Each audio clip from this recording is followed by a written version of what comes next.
Eyes are on this company here. Well, of course, it is the 4th of July, what pairs with fireworks and this holiday, but beer. It is a huge beer day, and the former #1 beer in America, Bud Light, is not #1 anymore. It's facing more issues. A local outlet in Raleigh, North Carolina, reporting Bud Light sales dropping so low that a glass plant there is being forced to cut production. That means about 400 employees will be laid off this month. We have Gregg, a fellow at the America Institute for Economic Research. Samuel, I want to ask you your thoughts on Bud Light having to cut production. Well, happy 4th of July, I should begin by saying. And the second thing I'll say is that, unfortunately, that this is an entirely predictable result of Bud Light's terrible decision in terms of its marketing process over the past 3 months or so, when they went down this path of basically trying to, frankly, politicize beer. And, you know, sometimes people just want to drink a beer and they don't want to play politics with the goods and services that they buy. So when, of course, there's a backlash against this, it's going to flow through to all the entities, all the companies that someone like Bud Light deals with. And unfortunately, now we're seeing collateral damage being inflicted upon people that had nothing to do with this original decision in the first place.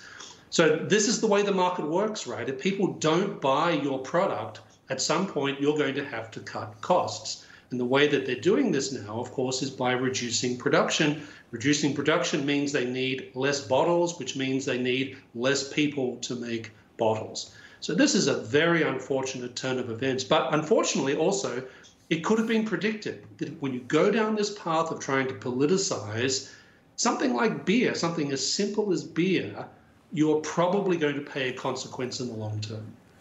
And they are, and it continues. And many thought behind closed doors, at least sources were saying that they thought this would be over well over a month ago, maybe before that. Indeed, it is the opposite.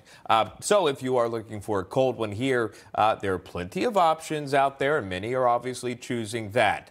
Talking about options in Independence Day, if you are traveling with your vehicle, you're maybe not flying, gas prices right now averaging $3.53 a gallon per AAA today. But if you pass by a Sheetz store, you can get a gallon of gas for $1.77. How about that? I love Sheetz.